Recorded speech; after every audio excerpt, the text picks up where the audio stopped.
Animation has to be one of the coolest things we humans have invented.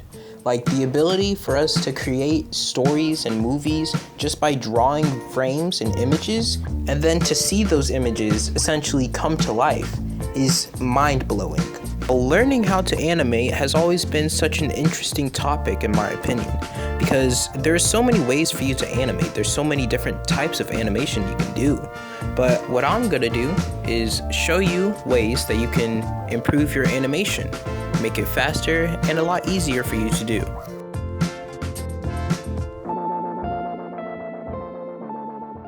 Now, the 12 principles of animation are the most fundamental and key parts of animation if you want to get into it. There are a ton of videos explaining the different principles and how to do it good. So I'll put a link in the description linking videos that explain it. But one of the principles I wanted to mention is ease in and ease out.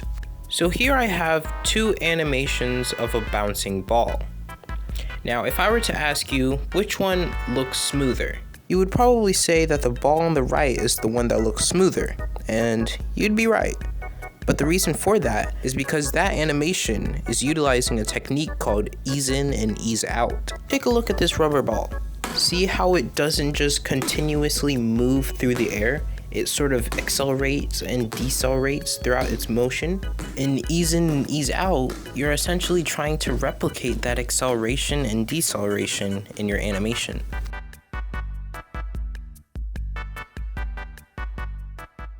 Another very important part of your animation is your FPS, or frames per second.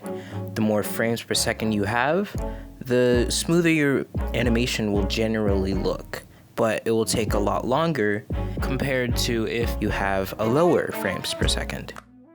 A good benchmark to see which FPS suits you the best is to start at 12 FPS, which is the most beginner friendly, animate anything, and then ramp up the FPS by 1. And then, once you get a hang of that, do it again. Once you get to a point where you feel comfortable with that FPS, with those frames per second, then that should be the frames per second that you stick with.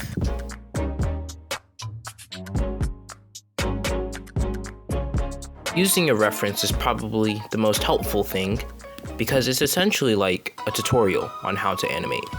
In basic terms, it's essentially taking real-life objects and then using that as a reference for your animation so that you can make it look smoother, more realistic, because you're just using real-life objects that are bound by realistic laws such as gravity, acceleration, deceleration, draft, etc., etc. And you can use references for literally anything, whether that be a stick fight. You could just use a reference of actual people, like a karate coach, an MMA fighter, or anybody. You could just use that as a reference and then animate over that reference video. Or you could do it over a bouncing ball video. Like, the point that I'm trying to make here is that you don't have to come up with your entire animation off the top of your head. It's okay if you need some reference videos because you're stuck on something. Using a reference will just make the animation process a lot easier and a lot faster for anybody. Well, you reached the end of the video. I hope you enjoyed this video and that this was helpful for anybody who is looking to make their animations look better.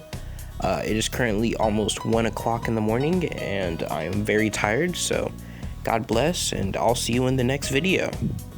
Peace.